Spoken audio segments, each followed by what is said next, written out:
ओम नमः शिवाय। हर हर महादेव। अर्जुन बोले, देव ऋषि, आप संपूर्ण प्राणियों के प्रति समान भाव रखने वाले, जितेंद्रिय तथा राग द्वेष रहित हैं। तथापि आप में जो कलह कराने की प्रवृत्ति है, उसके कारण कई हजार देवता, गंधर्व, राक्षस, दैत्य तथा मुनि नष्ट हो गए हैं। विप्रवर, आपकी ऐसी चेष्टा क्यों होती है? मेरे इस संदेह को दूर कीजिए। सूत जी कहते हैं, शौनक, अर्जुन के मुख से ये बात सुनकर नारद मुनि हंसते हुए से बाभ्रव्य मुनि के मुख की ओर देखने लगे। बाभ्रव्य का जन्म हारित के कुल में हुआ था। वे उस समय नारद जी के पास ही उपस्थित थे। बाभ्रव्य बड़े बुद्धिमान थे। उन्होंने नारद जी का मनोभाव समझ लिया और हंसते हुए स्नेह युक्त मधुर वाणी में अर्जुन से इस प्रकार कहा, पांडुनंदन, आपने नारद जी से जो कुछ कहा है, ये सब सत्य है। प्रत्येक मनुष्य के मन में ऐसा संदेह हो जाता है। इस विषय में भगवान श्री कृष्ण के मुख से जो बात सुनी है, वही मैं आपको बताऊंगा। आज से कुछ काल पहले की बात है। संपूर्ण यादवों को आनंदित करने वाले भगवान श्री कृष्ण महिसागर संगम की यात्रा में इधर आए हुए थे। उनके साथ उग्रसेन, वसुदेव तथा बभ्रु, प्रद्युम्न आदि भी थे। भगवान ने कुटुंबी जनों के साथ महिसागर संगम में स्नान करके बहुत दान किए। पिंड दान आदि करके देव पूजन के पश्चात नारद जी की भी पूजा की। तदंतर यादवों की सभा में महाराज उग्रसेन इस प्रकार बोले, जगदीश्वर श्री कृष्ण, मैं एक संदेह पूछता हूँ, आप उसका समाधान करें। ये जो महाबुद्धिमान नारद जी हैं, समस्त संसार में इनकी ख्याति है। मैं जानना चाहता हूँ, ये अत्यंत चपल क्यों हैं? क्योंकि वायु की भांति समस्त जगत में चक्कर लगाया करते हैं। इन्हें कलह कराना इतना प्रिय क्यों है? तथा आप में इनका अत्यंत प्रेम क्यों है? भगवान श्री कृष्ण ने कहा, राजन, आपने जो कुछ पूछा वे सत्य है। मैं इसका कारण बतलाता हूँ। पूर्व काल में प्रजापति दक्ष ने मुनि श्रेष्ठ नारद को शाप दिया था। ऐसा इसलिए हुआ कि सृष्टि मार्ग में लगे हुए दक्ष के कुछ पुत्रों को नारद जी ने अपने वैराग्यपूर्ण उपदेशों से विरक्त बनाकर वहां से अन्यंतर भेज दिया। ये घटना एक ही बार नहीं, 2 बार हुई। ये सब देखकर दक्ष ने शाप दिया, नारद, तुम सदा संसार में भ्रमण करते रहोगे। कहीं भी तुम्हारे ठहरने के लिए स्थान नहीं मिलेगा तथा तुम इधर उधर की चुगली खाने वाले होगे। ये 2 शाप प्राप्त करके उन्हें दूर करने में समर्थ होकर भी नारद मुनि ने ज्यों के त्यों स्वीकार कर लिया। यही साधुता है कि स्वयं समर्थ होकर भी दूसरों के अपराध क्षमा कर देते हैं। नारद जी पहले ये देख लेते हैं कि अमुक दैत्य या राक्षस आदि का विनाश काल आ पहुंचा है। तब वे उसकी कलह भावना बढ़ाते हैं और चुगली के लिए झूठ न बोलकर सच्ची बात बताते हैं। इसलिए वे पाप से लिप्त नहीं होते। सर्वत्र भ्रमण करते रहने पर भी इनका मन धैर्य से विचलित नहीं होता। अतः भ्रम दोष से ये भ्रांत नहीं होते। तथा मुझ में जो इनका अधिक प्रेम है, उसका भी कारण सुनिए। मैं देवराज इंद्र द्वारा किए गए स्तोत्र से दिव्य दृष्टि संपन्न श्री नारद जी की सदा स्तुति करता हूँ। ये स्तोत्र श्रवण कीजिए। जो ब्रह्मा जी की गोद से प्रकट हुए, जिनके मन में अहंकार नहीं, जिनका विश्व विख्यात चरित्र किसी से छिपा नहीं, उन देवऋषि नारद को मैं नमस्कार करता हूँ, जिनमें उद्वेग, क्रोध, चपलता और भय का सर्वथा अभाव है, जो धीर होते हुए भी दीर्घ सूत्री नहीं है।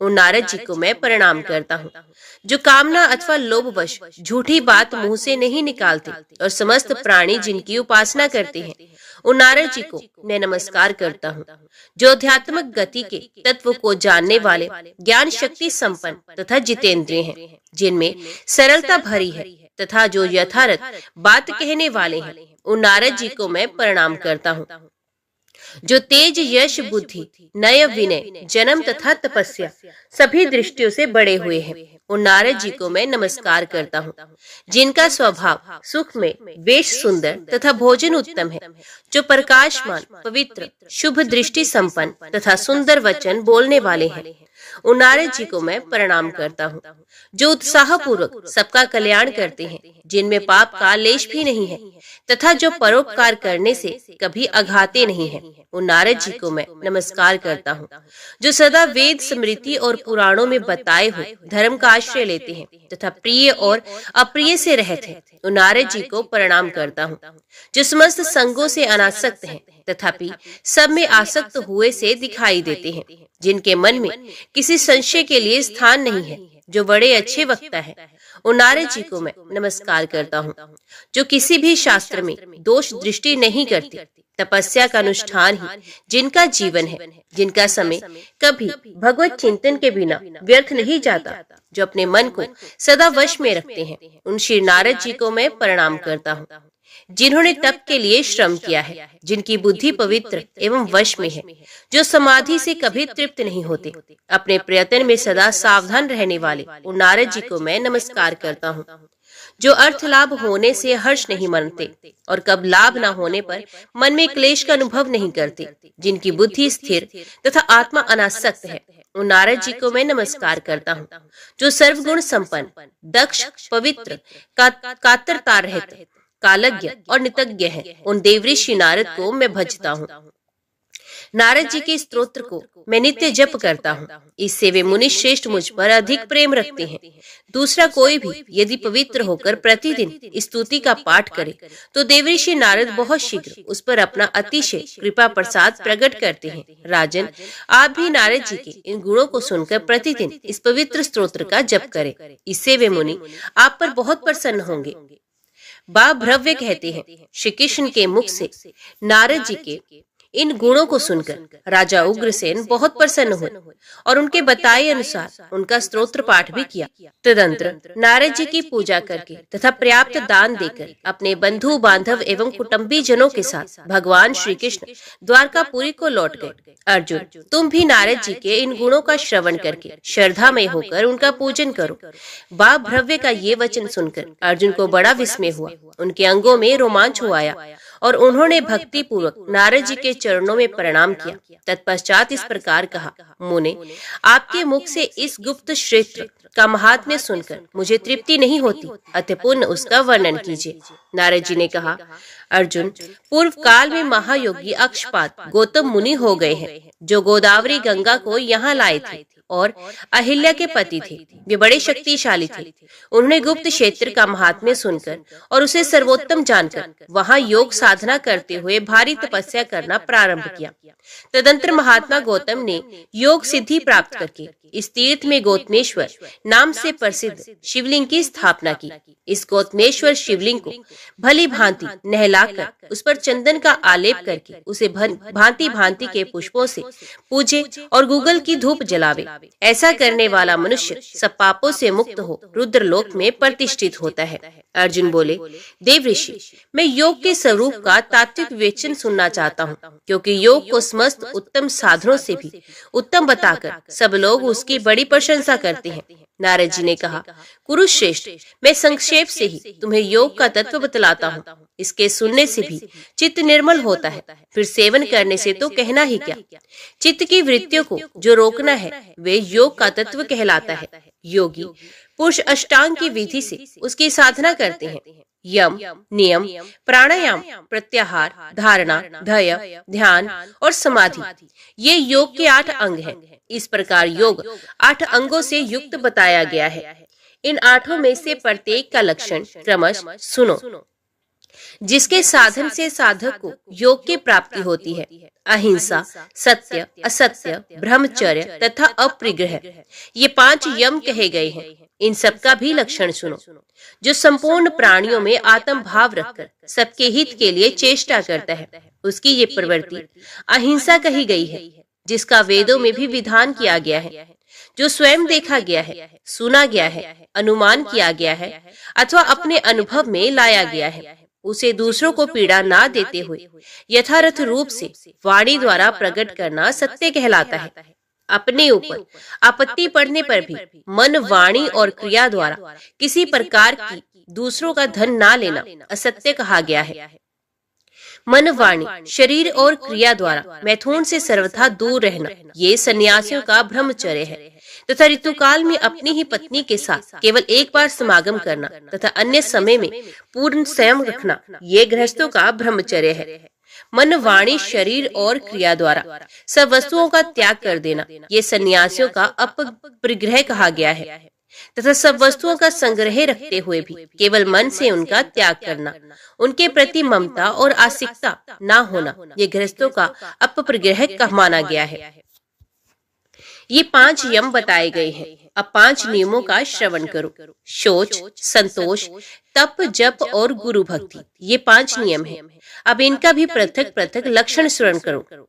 शौच 2 प्रकार का बताया जाता है, बाहरी और अभ्यंतर। मिट्टी और जल से जो शरीर की शुद्धि की जाती है वो बाहरी शौच कहलाता है, और मन की शुद्धि को आंतरिक शौच कहते हैं। न्याय से प्राप्त हुई जीविका या भिक्षा अथवा वार्ता के द्वारा जो कुछ प्राप्त हो उसी से सदा संतुष्ट रहना संतोष कहलाता है। अपने आहार को घटाते हुए साधक पुरुष को चंद्रायण आदि विहित तप का अनुष्ठान करता है, उसका नाम तप है। वेदों के स्वाध्याय तथा प्रणव के अभ्यास आदि को जप कहा गया है। भगवान शिव ही ज्ञान स्वरूप है, उनमें जो भक्ति की जाती है वही गुरु भक्ति मानी गई है। इस प्रकार नियमों और यमों का भली भांति साधन करके विद्वान पुरुष प्राणायाम के लिए सनद्ध होवे, अन्यथा वे योग की सिद्धि नहीं कर सकता। क्योंकि जिसका शरीर बाहर और भीतर से शुद्ध नहीं हुआ उसमें वायु का महान प्रकोप हो जाता है, और वायु के प्रकोप से शरीर में कोढ़ हो जाता है। इतना ही नहीं, वे जड़ता आदि का भी उपभोग करता है। इसलिए बुद्धिमान पुरुष शरीर को शुद्ध करके ही दूसरे साधन के लिए प्रयोग करे। पांडुनंदन, अब मैं प्राणायाम का लक्षण बतलाता हूँ, सुनो।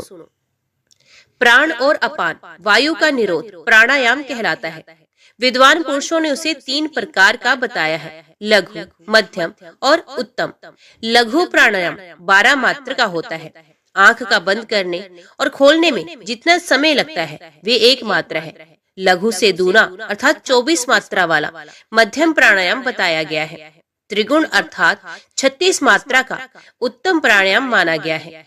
प्रथम अर्थात लघु प्राणायाम से संवेद पसीने को जीते, मध्यम से कंप को तथा तृतीय प्राणायाम से विषाद को जीते।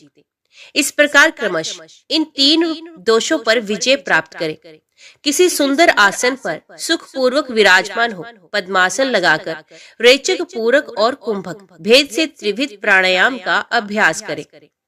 प्राणों का संयम करने से उस साधन का नाम प्राणायाम है। जैसे आग में धोखे जाने पर पर्वतीय धातुओं की मैल जल जाती है, उसी प्रकार प्राणायाम से इंद्रिय जनित संपूर्ण दोष दग्ध हो जाते हैं। 100 कपिला गायों का दान करने से जो फल प्राप्त होता है वही प्राणायाम से भी मिल जाता है। इसलिए योग्य पुरुष सदैव प्राणायाम करें। प्राणायाम से शांति आदि दिव्य गुण सिद्ध होते हैं। शांति, पर शांति, दीप्ति और प्रसाद, ये क्रमश प्रकट होने वाले दिव्य गुण हैं। स्वाभाविक और आगंतुक पापों की निवृत्ति तथा उनकी वासनाओं का शमन, ये शांति नामक प्रथम गुण है। मन और बुद्धि के द्वारा लोभ और मोह रूपी दोषों का पूर्णतः निराकरण करके जो शांति की प्राप्ति होती है उसी को इस लोक में पर शांति कहते हैं। भूत, भविष्य, दूरस्थ तथा अदृश्य पदार्थों का यहाँ भलीभांति ज्ञान होना ही दीप्ति है। संपूर्ण इंद्रियों की प्रसन्नता तथा बुद्धि और प्राणों की भी निर्मलता को प्रसाद कहा गया है। इस प्रकार ये 4 फल प्राणायाम के द्वारा प्राप्त करने योग्य है। ऐसे फल वाले प्राणायाम का योगी पुरुष सदैव अभ्यास करे। जैसे सदा सेवन करने पर सिंह, व्याघ्र और हाथी भी मृदुता, कोमलता एवं नम्रता को प्राप्त होते हैं, उसी प्रकार प्राणायाम द्वारा साधित संयम में लाया हुआ प्राण भी वश में हो जाता है। ये प्राणायाम बताया गया है। अब प्रत्याहार का वर्णन सुनो। विषय सेवन में लगे हुए चित्त को विषयों की ओर से लौटाने का जो प्रयत्न है उसे प्रत्याहार बताया गया है। चित्त को संयम में रखना ही प्रत्याहार का मुख्य लक्षण है। इस प्रकार प्रत्याहार बताया गया है। अब धारणा का लक्षण सुनो। जैसे जल पीने की अभिलाषा रखने वाले लोग पत्र और नाल आदि के द्वारा धीरे धीरे जल पीते हैं, उसी प्रकार योगी पुरुष धारणा द्वारा साधित वायु का धीरे धीरे पान करता है। गुदा, लिंग, नाभि, हृदय, तालु तथा भ्रूमध्य ललाट में क्रमश चतुर्दल, षड्दल, दशदल, द्वादश दल, षोडश दल तथा द्विदल कमल का चिंतन करके उन सब में प्राणवायु की धारणा करें और धीरे धीरे एक स्थान से समेटकर दूसरे स्थान में ऊपर उठाते हुए उस प्राण को मस्तक के भीतर ब्रह्मरंध्र में स्थापित कर दे। गुदा आदि 6 अंग और चतुर्दल आदि 6 चक्र, इन 12 स्थानों में प्राणवायु की धारणा तथा संकोच करने से सब मिलकर 12 प्राणायाम होते हैं। इसी को धारणा कहा गया है। इन धारणाओं को सिद्ध कर लेने पर योगी पुरुष अक्षर ब्रह्म की समता को प्राप्त हो जाता है। धारणा में स्थित हुए पुरुष के ये जो ध्येय तत्व है उसका लक्षण सुनो। अर्जुन, ध्येय तत्व बहुत प्रकार का है, उनका कहीं अंत नहीं मिलता। कोई शिव का, कोई विष्णु का, कोई सूर्य और कोई ब्रह्मा का तथा कोई महादेव जी का ध्यान करते हैं। जो जिसका ध्यान करता है वे उसी में लीन होता है। इसलिए सदा कल्याण करने वाले पंचमुख भगवान शंकर का ध्यान करना चाहिए। भगवान शिव विश्व की पीठ पर पद्मासन से विराजमान है। उनकी अंगकांति गौर है, उनके 10 हाथ हैं और मुख पर अत्यंत प्रसन्नता छा रही है तथा वे ध्यान मगन हो रहे हैं। इस प्रकार तुम्हारे लिए ध्येय का स्वरूप बताया गया, इसका सदा ध्यान करना चाहिए। ध्यान का लक्षण इस प्रकार है। धारणा में स्थित हुआ साधक आधे पल के लिए भी अपने ध्येय, अपने इष्ट देव से भिन्न वस्तु का चिंतन ना करे। इस प्रकार इस दुर्गम भूमिका में स्थित होकर योग वेत्ता पुरुष कुछ भी चिंतन ना करे, यही समाधि कहलाती है। समाधि का ठीक ठीक लक्षण बता रहा हूँ, वो सुनो। जो शब्द, स्पर्श, रस, गंध तथा रूप से सर्वथा रहित है, उस परम पुरुष परमात्मा को प्राप्त हुआ योगी समाधिस्थ कहा गया है। समाधि में स्थित हुआ मनुष्य कभी विघ्नों से अभिभूत नहीं होता। भारी से भारी दुख क्यों ना आ जाए, वे उससे भी विचलित नहीं होता। उसके कानों के पास यदि सैकड़ों शंख फूके जाए और बहुत से नगाड़े पीटे जाएं, तो भी वे बाहर के शब्द को नहीं सुनता। कोड़ों के प्रहार से उसे घायल कर दिया जाए, आग से उसका शरीर जल जाए तथा सर्दी से भरे हुए भयंकर स्थान में उसे बैठा दिया जाए, तो भी वे बाहर के स्पर्श का अनुभव नहीं करता। फिर वैसे पुरुष के लिए बाहरी रूप, गंध और रस के विषय में तो कहना ही क्या है। जो इस प्रकार आत्मा का साक्षात्कार करके पुण्य समाधि को प्राप्त करता है, उसे भूख और प्यास कभी बाधा नहीं पहुंचा सकती। निश्चल समाधि को पाकर मनुष्य जिस सुख का अनुभव करता है, वे ना तो स्वर्गलोक में है और ना ही पाताल में है। फिर मनुष्य लोक में तो वे हो ही कहाँ सकती है।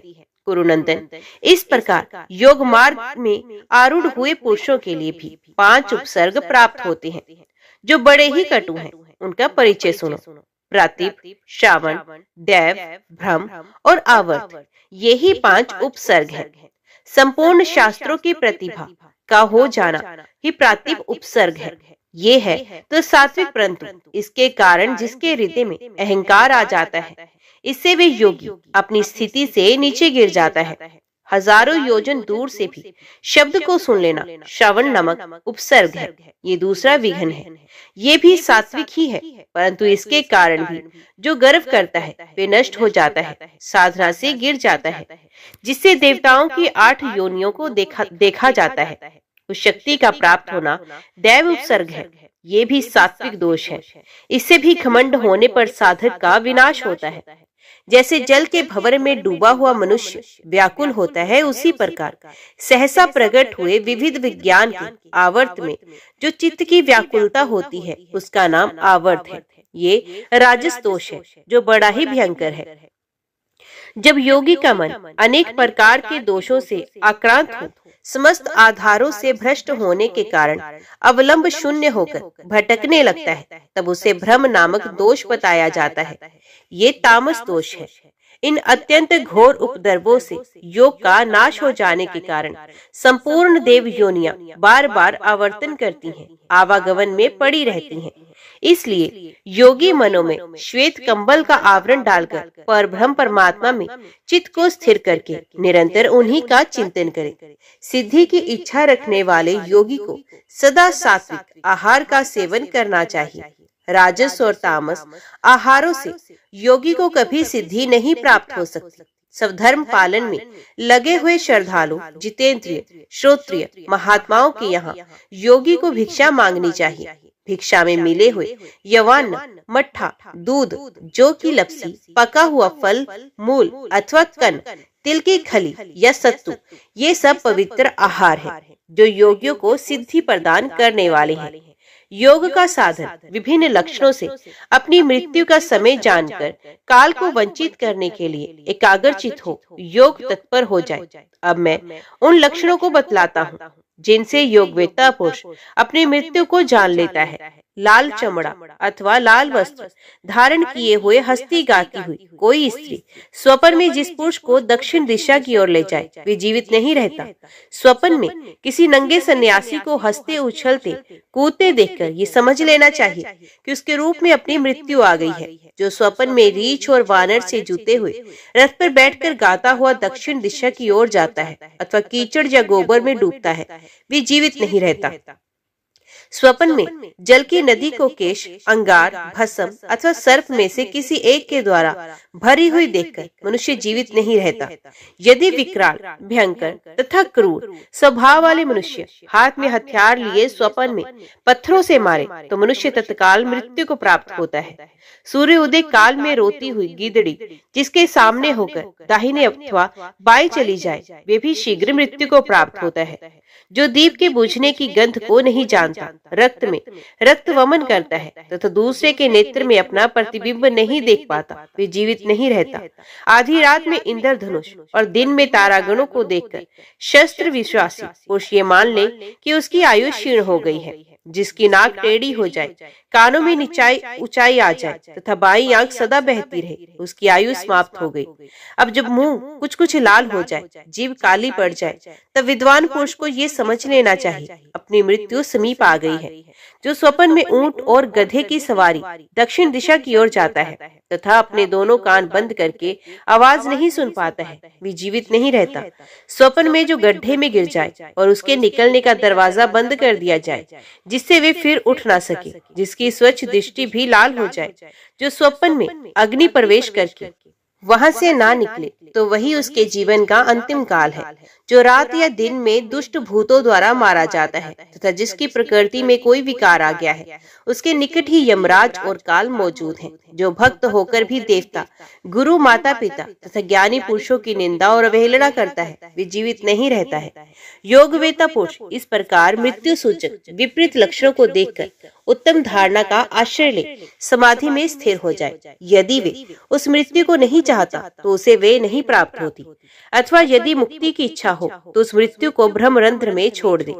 इस प्रकार विमुक्त हुए शरीर में भी जो उपसर्ग योगी को प्राप्त होते हैं उनके नाम सुनो। ईशान, राक्षस, यक्ष, गंधर्व, इंद्र, चंद्र, प्रजापति तथा ब्रह्मा। इनसे संबंध रखने वाली 8 लोकों में क्रमश 8 सिद्धियां होती हैं जो इस प्रकार है: पार्थवी, जलमयी, तेजसी, वायु संबंधिनी, आकाश संबंधिनी, मानसी, अहंकार रोधवा तथा बुद्धिजा। इनमें प्रत्येक के 8 भेद हैं और ये उत्तरोत्तर लोकों में क्रमश द्विगुण, त्रिगुण आदि के क्रम से स्थित हैं। पूर्व अर्थात ईशान लोक में 8 सिद्धियां हैं और अंतिम अर्थात ब्रह्मलोक में भी इनकी संख्या 64 हो जाती है।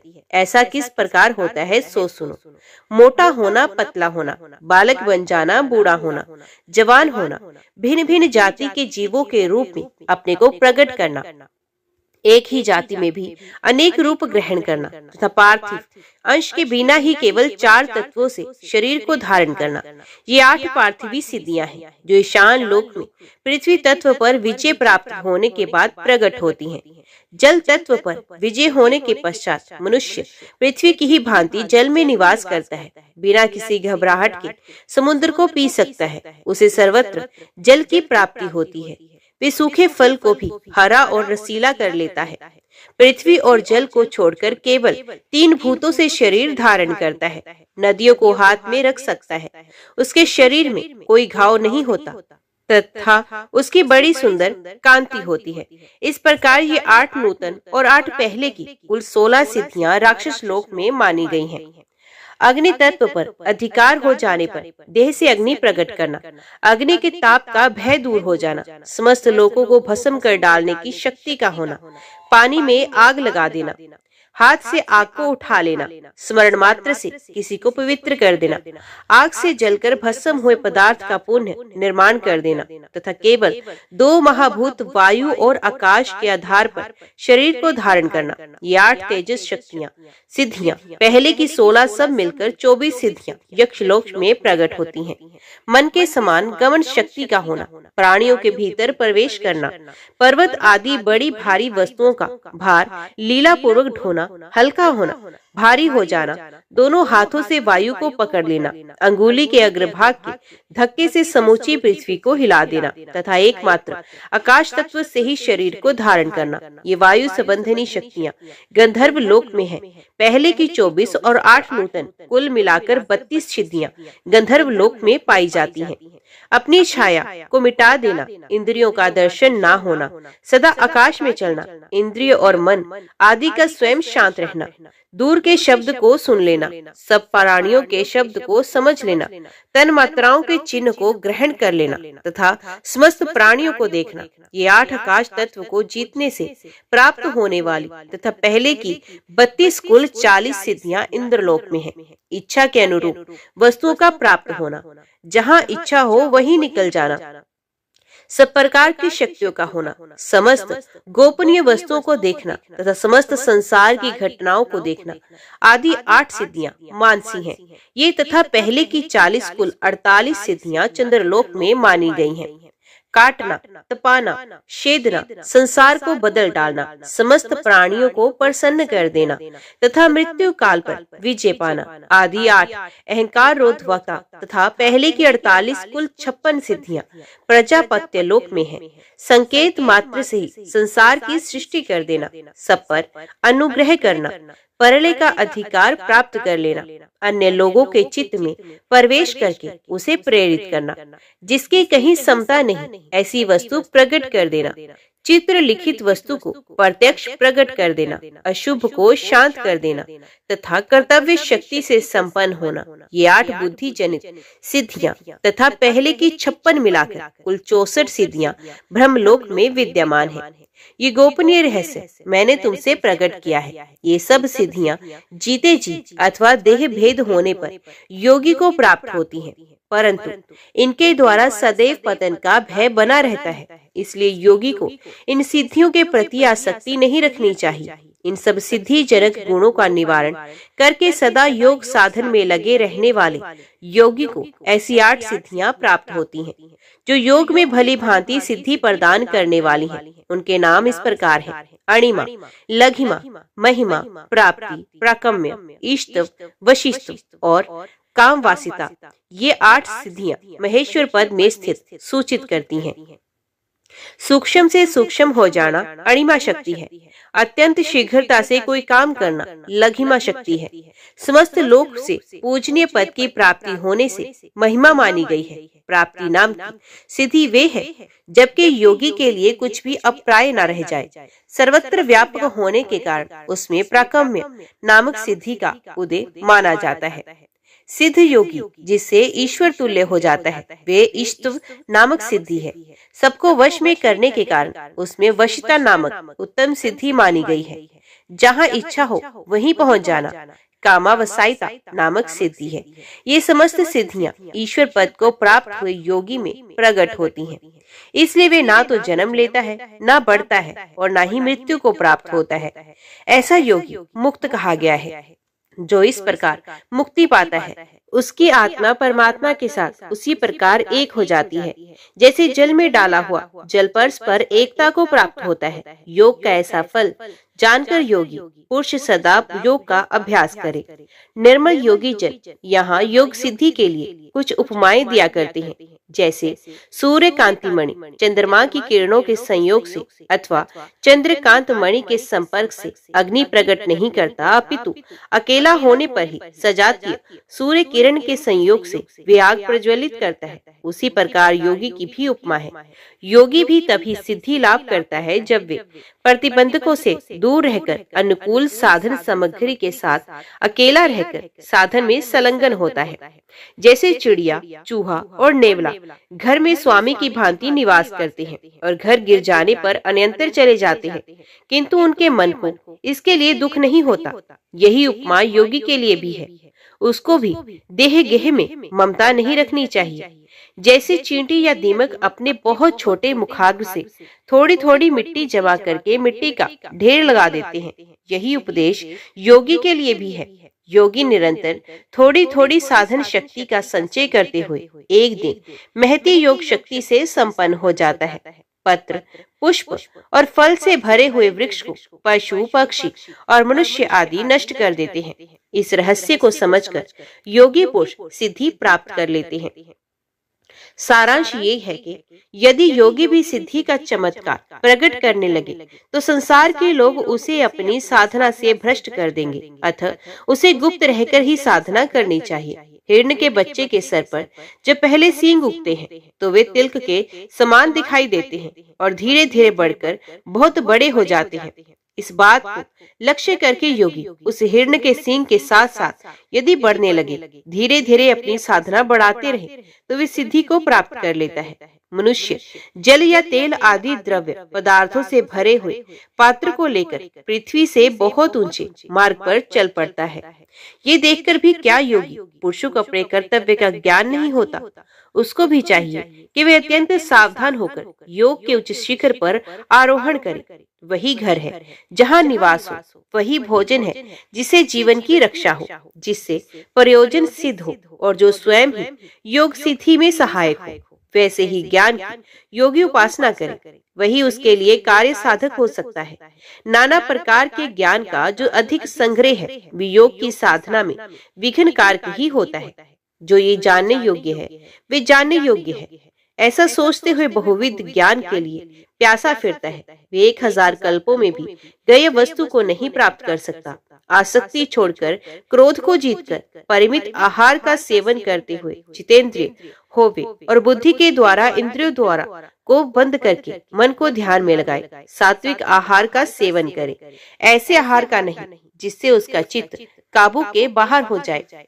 चित्त को बिगाड़ने वाले आहार का सेवन करने वाला मनुष्य रोरव नरक का प्रिय अतिथि होता है। वाणी दंड है, कर्म दंड है और मन भी दंड है। ये तीनों दंड जिसके अधीन है वे त्रिदंडी यदि माना गया है। जब सामने आया हुआ मनुष्य अनुरक्त हो जाए, परोक्ष में गुणों का कीर्तन होने लगे और कोई भी जीव उससे भयभीत ना हो, तब ये सब योगी के लिए सिद्धि सूचक लक्षण बताया जाता है। लोलुपता का ना होना, निरोग रहना, निष्ठुरता का अभाव होना, सुंदर गंध प्रकट होना, मल और मूत्र का कम हो जाना, शरीर में कांति, मन में प्रसन्नता तथा वाणी में कोमलता, ये योग सिद्धि के प्रारंभिक चिन्ह हैं। जो एकाग्रचित, ब्रह्म चिंतन प्रायण, प्रमाद शून्य, पवित्र, एकांत प्रेमी और जितेंद्रिय है, वे महामना योगी इस योग में सिद्धि प्राप्त करता है और उस योग के प्रभाव से मोक्ष को प्राप्त हो जाता है। जिसका चित्त मोक्ष मार्ग में आकर पर ब्रह्म परमात्मा में संलग्न हो, सुख के अपार सिंधु में निमग्न हो गया हो, उसका कुल पवित्र हो गया है, उसकी माता कृतार्थ हो गई है तथा उसे पाकर ये सारी पृथ्वी भी सौभाग्यवती हो गई है। जिसकी बुद्धि अत्यंत शुद्ध है, जो मिट्टी के ढेले और स्वर्ण में समान भाव रखता है, समस्त प्राणियों में संभाव से निवास करता है। वे यत्नशील साधक अपनी साधना पूर्ण करके उस सर्वोत्कृष्ट सनातन एवं अविनाशी पद को प्राप्त होता है, जहाँ पहुँच जाने पर कोई भी मनुष्य पुण्य संसार में जन्म नहीं लेता। अर्जुन, ये योग का रहस्य मैंने तुमसे बतलाया है। गौतम ने ऐसे ही योग को प्राप्त किया और उन्होंने ही इस गौतमेश्वर लिंग को स्थापित किया है, जो कि दर्शन करने वाले मनुष्य के समस्त कली कलुष का विनाश करने वाला है। जो पुरुष अश्विन मास के कृष्ण पक्ष की चतुर्दशी को रात्रि में महान उपहार समर्पित करके इस लिंग का पूजन करता है, वे पाप रहित हो जाता है, उसी लोक में जाता है जहाँ इस समय महामुनि गौतम विराजमान है। कुंती नंदन, इस गुप्त क्षेत्र का महात्म्य मैंने तुम्हें संक्षेप से बताया है। जो ये सब सुनता है वे शुद्ध चित्त हो जाता है। अब और क्या कहूँ? अर्जुन ने पूछा, नारद जी, इस तीर्थ को गुप्त क्षेत्र क्यों कहते हैं? जिसका इतना महान प्रभाव सुना गया है, वे गुप्त कैसे हुआ? नारद जी बोले, अर्जुन, इस क्षेत्र के गुप्त होने का जो कारण है उसके विषय में एक बहुत प्राचीन कथा है, उसका श्रवण करो। ये क्षेत्र पूर्व काल में शापवश गुप्त हो गया था। एक समय किसी निमित्त से सब तीर्थों के अधिदेवता एकत्रित हो ब्रह्मा जी को प्रणाम करने के लिए उनकी सभा में गए। सब तीर्थों को आया हुआ देखकर ब्रह्मा जी अपने समस्त सभासदों के साथ उठकर खड़े हो गए। उनके नेत्र आश्चर्य से खिले हुए थे। भगवान ब्रह्मा ने हाथ जोड़कर सब तीर्थों को प्रणाम किया और इस प्रकार कहा, तीर्थवरों, आज आप सब लोगों के पदार्पण से पवित्र होकर हमारा स्थान सफल हो गया। हम सब देवता भी आपके दर्शन से बहुत पवित्र हो गए। तीर्थों का दर्शन, स्पर्श तथा स्नान सब परम कल्याणकारक है। बड़े बड़े पापों से भरे हुए जो भयंकर एवं अत्यंत निर्दय मनुष्य हैं, वे भी तीर्थ में पवित्र हो जाते हैं। फिर जो धर्मपरायण हैं, उनके लिए तो कहना ही क्या। यो कहकर ब्रह्मा जी ने अपने पुत्र पुलस्त्य को आज्ञा दी, बेटा, तुम तीर्थों के लिए शीघ्र ही अर्घ्य ले आओ, जिससे मैं पूजन करूं। जब अर्घ्य देने योग्य असंख्य पुरुष एकत्रित हो जाए, तब पूजन काल में उन सब में से श्रेष्ठ एक पुरुष को एक अर्घ्य प्रदान करना चाहिए। पिता की ये आज्ञा पाकर पुलस्त्य जी बड़े वेग से एक उत्तम अर्घ्य पात्र सजा कर ले आए। ब्रह्मा जी ने उसे हाथ में लेकर सब तीर्थों से कहा, आप सब लोग मिलकर किसी एक मुख्य तीर्थ का नाम बताएं, मैं उसी को अर्घ्य देना चाहता हूँ। ऐसा करने से मुझे अन्याय रूपी दोष नहीं लगेगा। तीर्थ बोले, प्रभु, हम किसी प्रकार भी आपस में श्रेष्ठता का निर्णय नहीं कर पाते, इसलिए आपके पास आए हैं। आप ही हमसे जो श्रेष्ठ हो उसको समझकर अर्घ्य दे दीजिए। ब्रह्मा जी बोले, मैं आप लोगों में से किसी एक की श्रेष्ठता को नहीं समझ पाता। आप लोगों को नमस्कार है। आप सभी अपार महिमा से संपन्न हैं, अतः स्वयं ही अपने में से श्रेष्ठ पुरुष को बताएं। ब्रह्मा जी के ऐसा कहने पर जब उनमें से कोई भी बहुत देर तक कुछ न बोला, तब महिसागर संगम तीर्थ ने कहा, चतुरानन, आप शीघ्र मुझे ये अर्घ्य प्रदान करें, क्योंकि दूसरा कोई भी तीर्थ मेरी करोड़वीं कला के सामने भी पूरा नहीं पड़ता। पूर्व काल में महाराज इंद्रद्युम्न की तपस्या से तप कर ये सर्व तीर्थ में समूची पृथ्वी ही मही नाम वाली नदी हो गई। वे सब तीर्थों से मुझसे आकर मिली है, इसलिए मैं तीनों लोकों में सर्व तीर्थ में होकर प्रसिद्ध हूँ। तीर्थराज महिसागर संगम के ऐसा कहने पर अन्य सब तीर्थ मौन रहे। देखिए ब्रह्मा जी हमारे विषय में क्या कहते हैं। ये सोचकर वे कुछ न बोले। तब ब्रह्मा जी के ज्येष्ठ पुत्र धर्म ने अपनी दाहिनी भुजा उठाकर इस प्रकार कहा, अहो, बड़े कष्ट की बात है। इस तीर्थराज महिसागर संगम ने मोहवश बड़ी कुत्सित बात कह डाली है। साधु पुरुषों को उचित है कि वे अपने में अच्छे गुण होते हुए भी उनका अपने ही मुख से बखान न करें। जो भरी सभा में दूसरों पर आक्षेप करते हैं, अपने गुणों का वर्णन करते हैं, वे रजोगुणी, अहंकारी तथा निंदित हैं। इसलिए तीर्थ इन सब गुणों के रहते हुए भी अपने अहंकार के कारण विख्यात न होगा, इसका स्वरूप विध्वस्त सा हो जाएगा। धर्मदेव के ऐसा कहने पर सब और हाहाकार का शब्द गूंज उठा। तब योगेश्वर सकंद जी तथा मैं दोनों शीघ्रता पूर्वक वहां जा पहुंचे। कार्तिकेय ने उस देव समाज में धर्म से इस प्रकार कहा, धर्म, तुमने धृष्टता के कारण जो ये शाप दे डाला है वे अनुचित ही हुआ। कोई भी बताए जो सही कि तीनों लोकों में विद्यमान समस्त तीर्थों में से कौन सा ऐसा तीर्थ है जिससे वे महिसागर संगम अर्घ्य पाने का अधिकारी नहीं है। इस तीर्थराज ने अपने जिस गुण का वर्णन किया है वे सब इसमें है। ऐसी दशा में कौन सी बुराई हो गई, क्योंकि अवगुण तो झूठ बोलने में है, सत्य कहने में नहीं। आहो, जो सबका पालन करने वाले हैं, उनके द्वारा ऐसा बर्ताव होना कदापि उचित नहीं। यदि वे भी विचार ना करके ऐसे कार्य करेंगे, तब प्रजा किसकी शरण में जाएगी। सकंद, स्वामी के ऐसा कहने पर धर्म ने इस प्रकार उत्तर दिया, आपका ये कहना ठीक है। ये महिसागर संगम सब तीर्थों में प्रधान होने और ब्रह्मा जी से अर्घ पाने के सर्वथा योग्य है, किंतु साधु पुरुषों का ये सनातन नियम है कि अपने ही मुंह से अपने गुणों का बखान नहीं करना चाहिए। दूसरों का किया हुआ आक्षेप और अपनी प्रशंसा, ये दो दोष ब्रह्मा जी को भी अपने पद से विचलित कर सकते हैं। दूसरों पर आक्षेप करते हुए अपनी प्रशंसा करने वाले राजा जी आते क्या स्वर्ग से नीचे नहीं गिर गए। बुद्धिमान ईश्वर ने पूर्व काल में जो जो बातें प्रमाणित कर दी, उन सबका भली भांति पालन करना चाहिए। कौन विद्वान उनका उल्लंघन कर सकता है। कार्तिकेय जी, आपके पिता ने आदेश देकर जिस कार्य के लिए हमें नियुक्त किया है, हम सदा उसी का पालन करते हैं। आपको भी उसका पालन करना चाहिए। यूं कहकर धर्म जब अपनी मुद्रा त्याग देने को तैयार हो गए, तब मैंने उस प्रस्ताव पर विचार करके ये बात कही। विश्व को धारण करने वाले परम महान महात्मा धर्म को नमस्कार है। ब्रह्मा, विष्णु और शिव भी जिनकी प्रतिदिन पूजा करते हैं, उन पाप नाशी धर्म को नमस्कार है। धर्म, यदि कदाचित आप मुद्रा त्याग देंगे तो हम लोगों की सत्ता कैसे रह सकती है।